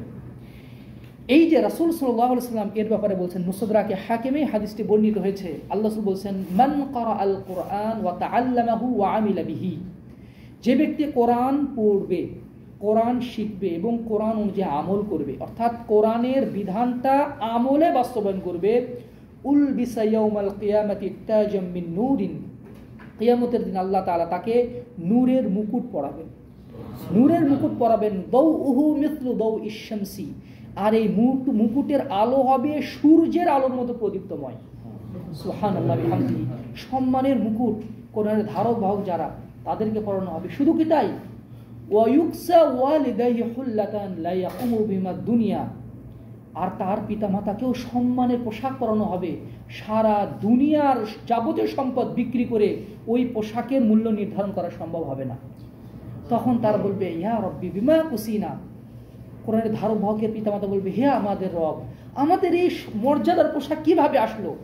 তখন আল্লাহ তাআলার পক্ষ থেকে বলা হবে, বিআখযি ওয়ালাদিকুমুল কুরআন, তোমার সন্তান তো কোরআনের ধারক বাহক, এই জন্য তোমাদেরকে এই মর্যাদার পোশাক পরানো হয়েছে। সুবহানাল্লাহি ওয়া বিহামদিহি। এই জন্য প্রত্যেক দিন কোরআনের একটু অংশ হলেও কোরআনের সাথে যেন আমাদের সম্পর্ক থাকে, প্রত্যেক দিন একটা সময়ও যেন কোরআনের সাথে আমাদের কাটে। এটা শুধু তেলাওয়াতের মাধ্যমে না, অন্তর দিয়ে। আব্দুল্লাহ বিন মাসউদ রাদিয়াল্লাহু আনহু বলতেন, তোমরা কোরআনকে খেজুরের মতো করে, শুকনো খেজুর মতো ছিটিয়ে দিও না, বরং ওয়াকিফু ইনদা কুল্লি আজাইবিহি ওয়া হাররিকুল কুলুব, প্রত্যেক আয়াতে থেমে যাও, অন্তরকে একটু নাড়া দাও, একটু ভেবে দেখো আল্লাহ তাআলা তোমাকে এই আয়াতের মাধ্যমে কি উপদেশ দিয়েছেন। এইভাবে যদি আপনি 5 আয়াতও তেলাওয়াত করেন, এটাই সবচেয়ে বেশি উপকারী হবে এক পারা তেলাওয়াত করার চেয়ে। আব্দুল্লাহ ইবনে আব্বাস রাদিয়াল্লাহু আনহু বলতেন যে সারা কোরআন এমনি গড়পড়তা সারা কোরআন খতম করা আছে, আমার কাছে প্রিয় হচ্ছে আমি শুধু সূরা বাকারা পড়বো এবং এটা বুঝে বুঝে পড়বো। মুহাম্মদ ইবনে কুরাইজি রাহিমাহুল্লাহ, কাব আল কুরাইজি রাহিমাহুল্লাহ, তিনি একজন তাবিঈ ছিলেন। তিনি বলতেন যে আমি সারা রাত ধরে শুধু সূরা জিলজাল এবং সূরা কারিয়া এটা পড়বো, এটা নিয়ে চিন্তা ভাবনা করবো, এটা নিয়ে অনুধাবন করবো, এটাই আমার কাছে উত্তম সারা রাত ধরে কোরআন তেলাওয়াত করা হচ্ছে। অর্থাৎ অনুধাবন করে কোরআন তেলাওয়াত করলে দেখবেন যে আপনি অন্তরে একটা শেফা অনুভব করবেন, অন্তরে একটা প্রশান্তি অনুভব করবেন। এর মাধ্যমে হৃদয় জুড়ে, আপনার জীবন জুড়ে, আপনার আয় ইনকামে, আয় রোজগারে, যাবতীয় জীবনে বরকত চলে আসবে। তাহলে বললাম যে কোরআনের ধারক বাহক হওয়া নূর লাভের অন্যতম একটা উপায়। এরপরে 6 নম্বর বললাম। 7 নম্বর উপায় হচ্ছে সূরা বাকারার শেষ 2 আয়াত এবং সূরা ফাতিহা তেলাওয়াত করা। সহিহ মুসলিমের 806 নম্বর হাদিস, রাসূলুল্লাহ সাল্লাল্লাহু আলাইহি ওয়াসাল্লামের সাহাবী আব্দুল্লাহ ইবনে আব্বাস রাদিয়াল্লাহু আনহু বলেন, আমরা একদিন রাসূলুল্লাহ সাল্লাল্লাহু আলাইহি ওয়াসাল্লামের কাছে বসেছিলাম, ওয়া জিবরিল কাঈদুন ইনদা নবী সাল্লাল্লাহু আলাইহি ওয়াসাল্লাম, জিবরিল আমিনও আল্লাহ রাসূলের কাছে বসে আছেন। ফাসামিআ নাকিদাম মিন ফাওকিহি, হঠাৎ মাথার উপর থেকে একটা ক্ষীণ আওয়াজ শোনা গেল। জিবরিল আমিন বললেন, হে রাসূল জানেন এটা কিসের আওয়াজ হলো? আল্লাহ রাসূল তো জানেন না। হাযা বাবুম মিনাস সামা ফুতিহাল ইয়াউম লাম ইফতাহ কাত্তু ইল্লাল ইয়াউম, এই যে শব্দ শুনলেন না, এটা হচ্ছে আকাশের দরজা খোলার শব্দ। এটা এমন একটি দরজা, ফুতিহাল ইয়াউম, আজকেই খোলা হলো। আকাশ সৃষ্টির পর থেকে নিয়ে, আকাশে তো অসংখ্য দরজা আল্লাহ তাআলা সৃষ্টি করেছেন, এই দরজা আকাশ সৃষ্টির পর থেকে নিয়ে আজকেই সর্বপ্রথম খোলা হলো এই দরজাটা। ফানাজালা মিনহু মালাকুন, ওই দরজা দিয়ে এমন একজন ফেরেশতা এই দুনিয়াতে আজকে আগমন করছেন। হাযা মালাকুন নাযালাল ইয়াউম লাম ইয়ানজিল কাত্তু ইল্লাল ইয়াউম, তিনি আজকেই সর্বপ্রথম দুনিয়াতে আসছেন, ইতিপূর্বে কখনোই দুনিয়াতে আসেননি। কথা বলতে বলতে এই ফেরেশতা আল্লাহ রাসূলের সামনে এসে হাজির। সালাম দিলেন আল্লাহ রাসূলকে এবং বললেন, আবশির বিনুরাইন, হে মুহাম্মদ, দুইটা নূরের সুসংবাদ গ্রহণ করুন, আপনার কাছে দুইটা নূর নিয়ে এসেছি। লাম ইউতাহুমা নাবিয়্যুন ক্বাবলাক, আপনার পূর্বের কোন নবীকে এই নূর আল্লাহ তাআলা দান করেননি, আপনাকে শুধু দান করেছেন। সেটা কি? ফাতিহাতুল কিতাব, সূরা ফাতিহা, আখাওয়াতিম সূরাতুল বাকারা, সূরা বাকারার শেষ অংশটুকু। এটা 2 আয়াত অথবা 3 আয়াত, উভয়টাই মানে বর্ণনা এসেছে যে শেষ অংশটুকু, আমান রাসূল বিমা উনজিলা ইলাইহি রাব্বিল মুমিনুন থেকে অথবা লিল্লাহি মা ফিস সামা থেকে, এই 2 নূর, লান তাকরা বিহারফি মিনহুমা ইল্লা উতিতাহু, আপনি যদি এর একটা হরফ তেলাওয়াত করেন, প্রত্যেকটা হরফের বিনিময়ে আপনাকে নূর দান করা হবে। সুবহানাল্লাহি বিহামদিহি সুবহানাল্লাহিল আযীম। সূরা ফাতিহা কোরআন হচ্ছে সারবর্ণ সূরা। সূরা বাকারার সেই 2 আয়াতের ফজিলত আমরা জানি। রাতের বেলা কেউ যদি সূরা বাকারার সেই 2 আয়াত তেলাওয়াত করে, যাবতীয় অনিষ্টকারিতা, যাবতীয় মানে জিনের ক্ষতি আর সাপ পোকামাকড় বিচ্ছুর ক্ষতি, যাবতীয় ক্ষতি থেকে এটা যথেষ্ট হয়ে যাবে। এমন কি ওই রাতে সে কিয়ামুল লাইল করার নেকিও পেয়ে যাবে। সে সহিহ বুখারী হাদিসে এসেছে কাফাতাহু। এই জন্য সূরা বাকারার শেষ 2 আয়াত, শেষ অংশ এবং সূরা ফাতিহা তেলাওয়াত করার মাধ্যমে নূর লাভ করা যায়। নূর লাভ করার 8 নম্বর উপায় হচ্ছে জুমার দিন সূরা কাহাফ তেলাওয়াত করা। এই যে আজকে জুমার দিন না, অনেকে সূরা কাহাফ তেলাওয়াত করেছেন। রাসূলুল্লাহ সাল্লাল্লাহু আলাইহি ওয়াসাল্লাম বলেছেন, মান ক্বারাআ সূরাতাল কাহফি ফি ইয়াউমিল জুমআতি আযা লাহু মিনান নূরি মা বাইনাল জুমআতাইন, যে ব্যক্তি জুমার দিন সূরা কাহাফ তেলাওয়াত করবে, আরেক জুমা পর্যন্ত এই নূর, আল্লাহ তাআলা তার অন্তরে এমন একটা নূর সেট করে দিবেন, আরেক জুমা পর্যন্ত এই নূর চমকাতে থাকবে। এক জুমা থেকে আরেক জুমা পর্যন্ত আপনার ব্যক্তি জীবনে, আপনার কর্মস্থলে, আপনার পরিবারের জন্য কোন সিদ্ধান্ত নিলে সঠিক সিদ্ধান্ত হবে, ওই সিদ্ধান্তের তৌফিক এখান থেকে চলে আসবে, ওই নূরের পক্ষ থেকে আল্লাহ তাআলা দান করবেন। আরেকটি বর্ণনায় এসেছে, আল্লামা নাসিরুদ্দিন আলবানী রাহিমাহুল্লাহ সহিহ তারগীবে হাদিসটা নিয়ে এসেছেন। আল্লাহ রাসূল বলেছেন যে মান ক্বারাআ সূরাতাল কাহফি ফি ইয়াউমিল জুমআতি, যে ব্যক্তি জুমার দিন সূরা কাহাফ তেলাওয়াত করবে, আযা লাহু মিনান নূরি মা বাইনাহু ওয়া বাইনাল বাইতিল আতীক, যে ব্যক্তি জুমার দিন সূরা কাহাফ তেলাওয়াত করবে, ওখান থেকে নিয়ে বাইতুল্লাহ পর্যন্ত প্রলম্বিত নূর আল্লাহ তাআলা তাকে দান করবেন। সুবহানাল্লাহি বিহামদিহি। এজন্য যারা নূর লাভে প্রত্যাশী তারা কখনোই যেন জুমার দিন সূরা কাহাফ তেলাওয়াতটা না ছুটে যায়। এরপরে 9 নম্বর উপায় হচ্ছে ইসলামের ছায়া তলে চুল দাড়ি পেকে যাওয়া। চুল দাড়ি যদি পেকে যায়, ইসলাম পালন করতে করতে প্রত্যেক পাকা চুলের বিনিময়ে একটা করে নূর আল্লাহ তাআলা দান করবেন। মুসনাদ আহমদের হাদিস, মুস্তাদরাকে হাকিম হাদিস এসেছে, রাসূল সাল্লাল্লাহু আলাইহি ওয়াসাল্লাম বলেছেন, মান শাবা শাইবাতান ফিল ইসলাম কানা লাহু নূরুন ইয়াউমাল কিয়ামাহ, যে ব্যক্তি ইসলামের পথে, যার চুল দাড়ি পেকে যাবে, প্রত্যেকটা চুলের বিনিময়ে, প্রত্যেকটা চুল, সাদা চুল তার জন্য নূর হয়ে যাবে কিয়ামতের ময়দানে। এক সাহাবী আল্লাহ রাসূল বললেন, হে আল্লাহ রাসূল, ইন্না রিজালান ইয়ানতিফুনা শাইবা, হে আল্লাহ রাসূল, কিছু লোক আছে সাদা চুল উপড়ে ফেলে, একটু বয়স কমানোর জন্য সাদা চুল উপড়ে ফেলে, এদের কি হবে? আল্লাহ সাল্লাল্লাহু আলাইহি ওয়াসাল্লাম বললেন, মান শাআ ফালয়ানতিফ নূরাহু, যার ইচ্ছা সে তার নূর উপড়ে ফেলুক, আমার কি আসে যায়। আল্লাহ সাল্লাল্লাহু আলাইহি ওয়াসাল্লাম বলতেন, লা তানতিফু শাইব, তোমরা পাকা চুল উপড়ে ফেলো না, ফাইন্নাহু নূরুন ইয়াউমাল কিয়ামাহ, কেননা কিয়ামতের দিন এটা নূর হবে। আর যে ব্যক্তির পাকা চুল হবে, একটা চুল পেকে যাবে, একটা চুলের বিনিময়ে একটা নূর দান করা হবে, একটা পাপ ক্ষমা করা হবে, একটা নেকি লেখা হবে, এবং প্রত্যেকটা পাকা চুলের বিনিময়ে তার মর্যাদা এক স্তর বাড়িয়ে দেওয়া হবে। এই জন্য চুল উপড়ে ফেলা, সাদা চুল অথবা কলব দেওয়া, এটা থেকে আমাদেরকে বিরত থাকতে হবে যদি আমরা নূর লাভ করতে চাই। 10 নম্বর উপায় হচ্ছে সার্বিক জীবনে ইনসাফ প্রতিষ্ঠা করা। আমার পরিবারের আমি গার্ডিয়ান, তখন আমি আমার পরিবারে ইনসাফ প্রতিষ্ঠা করব। এই 3.5 হাত বডির অন্তত আমি প্রেসিডেন্ট, এই 3.5 হাত বডি, আমার হাত যেন খেয়ানত না করে। দুর্নীতি না করে, আমার চোখ যেন দুর্নীতি না করে, খেয়ানত না করে, আল্লাহর অবাধ্যতা না করে, আমার লজ্জাস্থান যেন আল্লাহর অবাধ্যতা না করে, আমার পা যেন অঙ্গ প্রত্যঙ্গ যেন অবাধ্যতা না করে।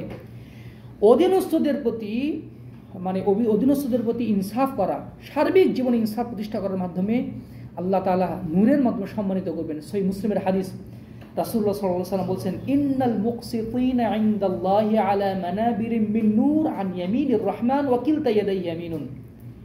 যারা ইনসাফ প্রতিষ্ঠাকারী, আল্লাহ তাআলা কিয়ামতের দিন তার ডান পাশে, রহমানের ডান পাশে নূরের সিংহাসনে বসিয়ে তাদেরকে সম্মানিত করা হবে। আর আল্লাহ তাআলার উভয় পাশে ডান পাশ, আল্লাহ তাআলার উভয় পাশে হচ্ছে ডান পাশ, নূরের মেম্বারে তাদের বসিয়ে সম্মানিত করা হবে। আচ্ছা বলুন তো, যে মনে করে যে জেদ্দাতে বিশাল একটা সমাবেশ, আর মালিক সালমান আসছে, প্রিন্স আসছে, এসে আপনাকে বলে আপনি আসেন, আপনি আমাদের পাশে বসেন, সবার সামনে একদম আপনাকে এসে আবায়া পরা দিয়ে আপনাকে বসালো, আপনি কেমন বোধ করবেন? এটা দুনিয়াবী জীবনে মনে হবে যে এটা আমি তো আমার পা আর মাটিতে নাই, এটা স্বাভাবিকভাবে খুব সম্মানিত বোধ করবেন, এটা স্বাভাবিক।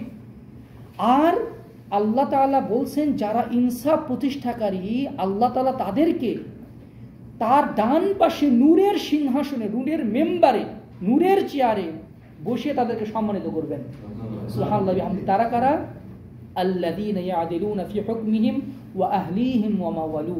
যারা তাদের বিচার ফায়সালায়, যারা তাদের অধীনস্থদের প্রতি এবং তাদের পরিবারের মাঝে যারা ইনসাফ প্রতিষ্ঠা করে। মেয়েকে ঠকানো হয়েছে জমি বন্টনের ক্ষেত্রে, ভাইকে ঠকানো হয়েছে, এগুলো ইনসাফ প্রতিষ্ঠা নয়। পরিবারের আমরা অনেক সময় আমরা ব্যক্তি জীবনে আলহামদুলিল্লাহ আমরা আমল ভালো করি, কিন্তু দেখা যায় যে পরিবারে ইনসাফ প্রতিষ্ঠা করতে আমরা হিমশিম খেয়ে যাই, অধীনস্থদের প্রতি আমরা ইনসাফ প্রতিষ্ঠা করতে পারি না। এই যে সার্বিক জীবনে যারা ইনসাফ প্রতিষ্ঠা করতে পারবে তাদের জন্য নূরের সুসংবাদ। 11 নম্বর হচ্ছে একে অপরকে আল্লাহর জন্য ভালোবাসা, স্রেফ দিনের জন্য ভালোবাসা। রাসূলুল্লাহ সাল্লাল্লাহু আলাইহি ওয়াসাল্লাম বলেছেন, সুনানে আবু দাউদের হাদিস, যে ইন্না মিন ইবাদিল্লাহি লা উনাসান মা হুম বিআনবিয়া ওয়ালা শুহাদা ইয়াযবিদুহুমুল আনবিয়াউ ওয়ান নাবিয়ুনা ইয়াউমাল কিয়ামাহ বিমাকানাতিহিম ইনদাল্লাহ। আল্লাহ রাসূল বলেছেন, আমি এমন কিছু মানুষকে জানি, চিনি, তাদের এত মর্যাদা, তাদের এত সম্মান হবে, তার এত সম্মান হবে যে নবী এবং শহীদরা তাদের মর্যাদায় ঈর্ষাকাতর হয়ে পড়বেন। ইস, আমাদের মর্যাদা যদি ওই রকম হতো, আমাদের মর্যাদা যদি তাদের মতো হতো। সাহাবায়ে কেরাম বললেন, ইয়া রাসূলুল্লাহ তুখবিরনা মান হুম, হে আল্লাহ রাসূল বলুন বলুন এরা কারা, তাদের বৈশিষ্ট্য কি?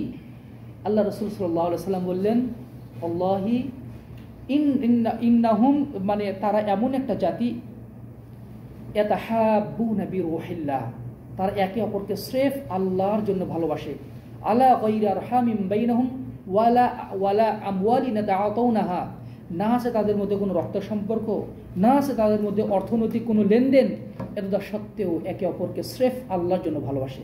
ভাই একজন দিনদার মানুষ, ভাই একজন মুখলেস মানুষ, আমি তাকে ভালোবাসি, আর ভাই আমাকে ভালোবাসেন, দিনের স্বার্থে ভালোবাসাটা গড়ে উঠেছে। আল্লাহ রাসূল বলছেন, ওয়াল্লাহি ইন্না উজুহুম লা নূরুন ওয়া ইন্নাহুম আলা নূরিন, আল্লাহর কসম করে বলছি এদের চেহারা হবে নূরের, এরা নূরের মধ্যে ছোটাছুটি করতে থাকবে। লা ইয়াহজানুনা ইযা হাজনান নাস, যখন মানুষ চিন্তিত হবে তখন তারা চিন্তিত হবে না। ওয়ালা ইয়াখাফুনা ইযা খাফান নাস, মানুষ যখন কিয়ামতের দিন ভীত সন্ত্রস্ত হবে এদের কোনো ভয় থাকবে না এদের অন্তরে। আলা ইন্না আউলিয়া আল্লাহ লা খাউফুন আলাইহিম ওয়া লা হুম ইয়াহজানুন, এরাই হচ্ছে আল্লাহর ওলি, এরাই হচ্ছে আল্লাহর বন্ধু, আর আল্লাহর বন্ধুদের কোনো চিন্তা থাকবে না কিয়ামতের ময়দানে। সুতরাং আমাদের ভালোবাসা যেন আল্লাহর জন্যই গড়ে ওঠে। 12 নম্বর উপায় হচ্ছে খালিসভাবে তওবাতুন নাসুহা, তওবাতুন নাসুহা, খালিস তওবা করা। আল্লাহ তাআলা বলছেন, ইয়া আইয়ুহাল্লাযীনা আমানু তুবু ইলাল্লাহি তাওবাতান নাসুহা আসা রাব্বুকুম আন ইউকাফিরা আনকুম সাইয়্যাতিকুম ওয়া ইউদখিলাকুম জান্নাতিন তাজরি মিন তাহতিহাল আনহার ইয়াওমা লা ইউখজিল্লাহুন নাবিয়্যা ওয়াল্লাযীনা আমানু মা'আহু নূরুহুম ইয়াসআ বাইনা আইদিহিম ওয়া বিআইমানিহিম। আল্লাহ তাআলা বলেন, ইয়া আইয়ুহাল্লাযীনা আমানু, হে ইমানদারগণ, তুবু ইলাল্লাহ, তোমরা আল্লাহর কাছে তওবা করো, তাওবাতান নাসুহা, খালেস অন্তরে তওবা করো। তওবা করতেছি, অন্তরে কোনো অনুভূতি নাই, পাপের অনুশোচনা নাই, এই তওবা না। পাপের অনুশোচনা জন্মে গেছে, নিজেকে খুবই খাটো মনে হচ্ছে, নিজেকে একদম ভাঙ্গা বোতল যেভাবে পড়ে থাকে, আল্লাহর কাছে এইভাবে সুপোর্ট করে দিয়ে নিজের পাপ থেকে আল্লাহর কাছে ক্ষমা চাওয়া হচ্ছে, বারবার ক্ষমা চাচ্ছি। মানুষ পাপ করেও জান্নাতে যাবে তওবার মাধ্যমে, মানুষ পাপ করেও জান্নাতে যাবে তওবার মাধ্যমে। তওবা এমন একটা, আল্লাহ তাআলা এমন দয়াবান। সূরা ফুরকানে তো আল্লাহ তাআলা বলেন, যারা তওবা করে ইউবাদদিলুল্লাহু সাইয়্যাতিহিম হাসানাত, আল্লাহ তাআলা তাদের মানে পাপগুলোকে নেক আমলে পরিণত করে দিবেন। সুবহানাল্লাহ বিহামদি। যারা ওই তওবা করতে পারে, এখানে আমরা কেউ বলতে পারবো আমার কোনো পাপ নাই? কেউ আমরা বলতে পারবো না। কুল্লু বানি আদম খাত্তাউন, প্রত্যেক আদম সন্তানই পাপী। তওবা করার পরে আবার ভুল করে, মানে ভুল হয়ে যেতে পারে, কিন্তু একজন বান্দার কর্মে যখনই ভুল হবে তখনই সে আল্লাহর দিকে ফিরে আসবে। তওবা মানে হচ্ছে বারবার করে আল্লাহর কাছে ফিরে আসা। তওবা মানে হচ্ছে বারবার আল্লাহর দিকে, আল্লাহর আনুগত্যের দিকে পাপ ছেড়ে দিয়ে ফিরে আসার নাম হচ্ছে তওবা। যারা তওবা করবে, আসা রাব্বুকুম ইউকাফিরু আনকুম সাইয়্যাতিকুম, আল্লাহ তাআলা তাদের, নিশ্চয় আল্লাহ তাআলা তাদের পাপগুলোতে ক্ষমা করবেন তো করবেন। ওয়াইদখিলাকুম জান্নাত, তাদেরকে জান্নাতে প্রবেশ করাবেন, তাজরি মিন তাহতিহাল আনহার, যার তলদেশ যে ঝর্ণাধার প্রবাহমান থাকবে। এই মরুভূমির মানে দেশে আসলে বোঝা যায়, এমন একটা আমার বাড়ি থাকবে, নিচ দিয়ে ঝর্ণা আর বাগান থাকবে, এই পাশে মানে সুন্দর বাতাস আসবে, ডুপ্লেক্স বাড়ি থাকবে। এই মরুভূমিতে আপনি একটু কল্পনা করে দেখেন, মানে এটা কল্পনা করতে আমাদের কল্পনা যতদূর পর্যন্ত যায়, জান্নাত কিন্তু তার চেয়ে অনেক বেশি সুন্দর, অনেক বেশি সুন্দর জান্নাত। সুবহানাল্লাহ বিহামদিহি। আল্লাহ বলেন তাদের জন্য জান্নাত থাকবে, যার তলদেশ দিয়ে নদী নালা প্রবাহিত থাকবে। ইয়াউমা লা ইখজিল্লাহুন নাবিয়্যা ওয়াল্লাযীনা আমানু মাআহ, আল্লাহ তাআলা নবীদেরকে অপমান করবেন না, মুমিনদেরকে অপমান করবেন না। সেই দিন মুমিনরা বলবে, ইয়াসআ নূরুহুম বাইনা আইদিহিম ওয়া বিআইমানিহিম, যারা তওবাকারী তাদের ডান পাশে বাম পাশে নূর খালি ছোটাছুটি করতে থাকবে। এই তওবার নূরগুলো তাদের ডান পাশে বাম পাশে ছোটাছুটি করতে থাকবে। যখন তারা পুলসিরাতে উঠবে, তখন তারা আল্লাহর কাছে আরো ফরিয়াদ করে বলবে, রব্বানা আতমিম লানা নূরানা ওয়াগফির লানা, আল্লাহ দেন আরো নূর দান করুন, আমাদেরকে আরো নূর দান করুন, নূরে পূর্ণতা দান করুন, আপনি তো সকল কিছুর উপর ক্ষমতাবান, আমাদের ক্ষমা করুন। সুবহানাল্লাহ বিহামদিহি। যারা বেশি বেশি তওবা ইস্তেগফার করে, আল্লাহ রাসূল সাল্লাল্লাহু আলাইহি সাল্লাম প্রত্যেক সকাল সন্ধ্যা 70 বার 100 বার করে তওবা ইস্তেগফার করতেন। আমাদেরকে ওটা করা উচিত। শয়তান আমাদেরকে ভুলিয়ে দিবে, শয়তান আমাদেরকে ভুলিয়ে দেওয়ার চেষ্টা করবে। একদিন পড়বো, 2 দিন পড়বো, 3 দিনের ব্যাপারে দেখা যাবে আবার পড়বো না। সুতরাং নিজেকে অভ্যস্ত করার চেষ্টা করতে হবে। যারা তওবা ইস্তেগফার করে তারা নূর লাভ করবে। 13 নম্বর হচ্ছে জামরাতে পাথর নিক্ষেপ করা। হজে গিয়ে রাসূল সাল্লাল্লাহু আলাইহি ওয়াসাল্লাম বলেছেন, ইযা রামাইতাল জিমার কানা লাহু নূরান ইয়াউমাল কিয়ামাহ, তুমি যদি জামরাতে একটা পাথর নিক্ষেপ করো, একটা পাথরের বিনিময়ে একটা করে নূর আল্লাহ তাআলা তোমাকে দান করবেন। একনিষ্ঠভাবে যারা হজ করবে তাদের জন্য এই নূরের সুসংবাদ। আর 14 নম্বর হচ্ছে আল্লাহর পথে জিহাদ করা। রাসূল সাল্লাল্লাহু আলাইহি ওয়াসাল্লাম বলেছেন, মান রামা বিসাহমিন ফি সাবিলিল্লাহ কানা লাহু নূরান ইয়াউমাল কিয়ামাহ, যে ব্যক্তি ইসলামের পথে একটা তীর ছুড়বে, জিহাদে অংশগ্রহণ করবে, প্রত্যেক তীরের বিনিময়ে তাকে একটা করে নূর আল্লাহ তাআলা তাকে দান করবেন। আর 15 নাম্বার হচ্ছে আলোকিত মানুষদের সাথে জীবন যাপন করা। যারা আলোকিত মানুষ তাদের সংস্পর্শে থাকা, আলেম ওলামার সংস্পর্শে থাকা, নেককার মানুষের সংস্পর্শে থাকা, তাদের নূরের মাধ্যমে তখন আমরাও প্রভাবিত হতে পারবো। সম্মানিত সুধীমণ্ডলী, আমরা জীবন জুড়ে নূর লাভের 15টি উপায় বললাম। 1, সার্বিক জীবনে তাওহীদ বাস্তবায়ন করা, লা ইলাহা ইল্লাল্লাহ কালিমা তয়্যিবার দায়ে বাস্তবায়ন করা। 2, সুন্দর করে ওযু করা। 3, 5 ওয়াক্ত সালাতের পূর্ণ হেফাজত করা। 4 নম্বর হচ্ছে জুমার সালাতের ব্যাপারে যত্নশীল থাকা।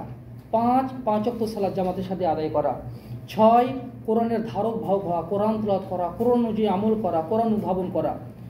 7, সূরা বাকারার সেই 2 আয়াত শেষ অংশ এবং সূরা ফাতিহা তেলাওয়াত করা। 8, জুমার দিন সূরা কাহাফ তেলাওয়াত করা। 9, ইসলামের ছায়াতলে চুল দাড়ি পেকে যাওয়া। 10, সার্বিক জীবনে ইনসাফ প্রতিষ্ঠা করা। 11, একে অপরকে আল্লাহর জন্য ভালোবাসা। 12, তাওবাতান নাসুহা, খালেস অন্তরে আল্লাহর কাছে পাপ থেকে তওবা করা। আর 13, জামরাতে পাথর নিক্ষেপ করা হজে গিয়ে।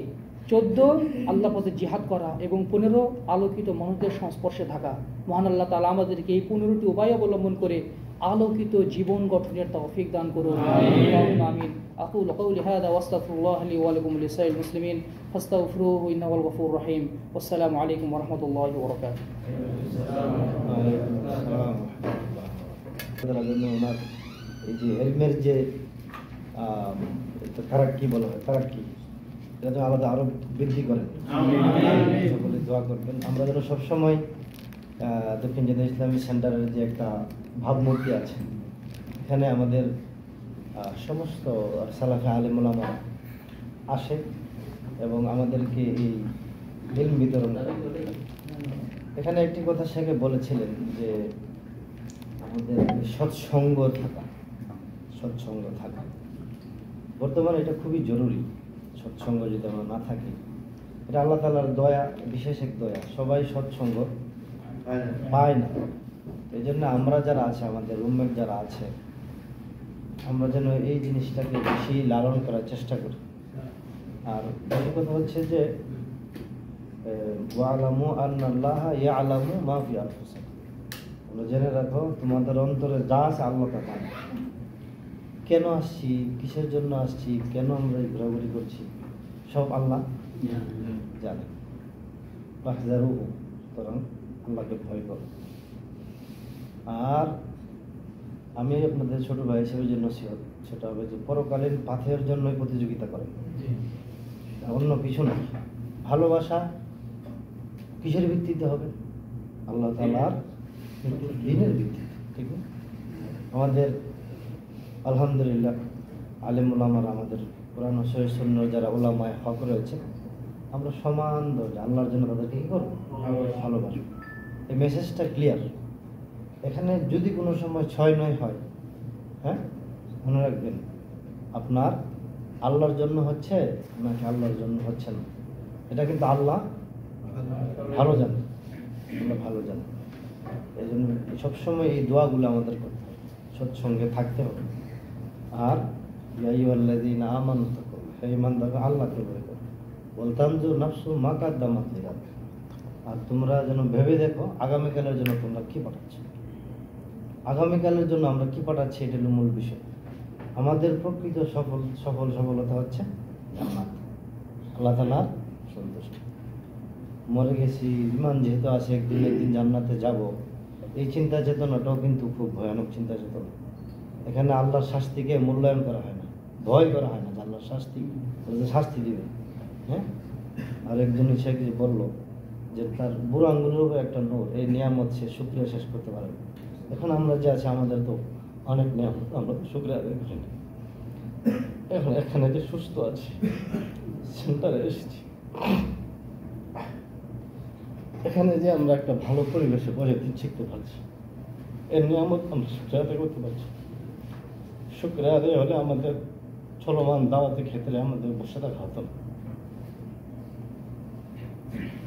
জাযাকাল্লাহ খায়র। আমাদের সম্মানিত সকল দিনী ভাইদের প্রতি এবং আমাদের শেখকে, আলটিমেট সবাইকে চলে যেতে হবে দুনিয়া থেকে, কেউ থাকবে না। দাওয়াতি ময়দানে বলেন, দুনিয়াবি যে কোনো প্রাতিষ্ঠানিক ক্ষেত্রে বলেন, অথবা দুনিয়াবি ধন দৌলতের ক্ষেত্রে বলেন, যে যতই উপরে যাক না কেন, সে শেষ হয়ে যাবে, সে থাকবে না। বাকি থাকবে তার আমলগুলি, তার কিছু ভালো কাজগুলি, যেগুলি মানুষ স্মরণ করবে। ইমাম বুখারী শরীফ না পড়লে মানুষ এখন আলেম হতে পারে। উনি কি ফেরেশতা ছিলেন? উনি তো মানুষ ছিলেন, ঠিক না? ইমাম মুসলিম, আমাদের যে কুতুবে সিত্তার মুহাদ্দিসগণ, ইমাম ইবনুল কাইয়্যিম, ইমাম নববী রাহিমাহুল্লাহ, ইমাম ইবনে তাইমিয়া, ওনাদের মাসলা মাসাইল, ওনাদের বই না ফিকহ না বুঝলে তখন আলেম হইতে পারে। তারাও তো মানুষ ছিল, তো তারা তো চলে গেছে, কিন্তু তাদের কি আছে? তারা চলে গিয়েও জীবিত মানুষের সাথে। তো আমাদেরকে এই সেন্টারে যারা আছেন, এরকম না যে আমরা পারবো না, এই চিন্তা যখন আমাদের চিন্তা যখন থাকতো আমরাও পারবো, এমন কিছু করে যাবো যে যাতে আমাদেরকে স্মরণ করে এবং আমাদের নাম আসলে তারা নেক দোয়া করে। তো সম্ভব, এটা পারবেন আপনারা, আমরা সবাই পারবো। আমাদের সদিচ্ছার প্রয়োজন। আমরা এত বেশি বড় কিছু করতে পারি। আপনি আপনার ঘরের থেকে শুরু করেন, হ্যাঁ, যে আপনার ছেলে যখন আপনাকে বলবে আমার বাবা এরকম আমার জন্য করে গেছে, আপনার মেয়ের জন্য বলে যে আমার জন্য গেছে, আমার স্ত্রী যেন বলে যে আমার স্বামী আমাকে একটা জিনিস শিখিয়ে দিয়ে গেছে। এটা সম্ভব, সম্ভব কিছু। সে বললেন আপনি আপনার প্রেসিডেন্ট, পারবেন কি পারবেন? পারবেন, পারবেন। এই জন্য আমাদের ফোকাসটা থাকতে হবে। আল্লাহ তাআলা আমাদের সকলকে তৌফিক দান করুন। সুবহানাল্লাহি ওয়া বিহামদিহি আশহাদু আল্লা ইলাহা ইল্লাল্লাহ। জাযাকুমুল্লাহ খাইর।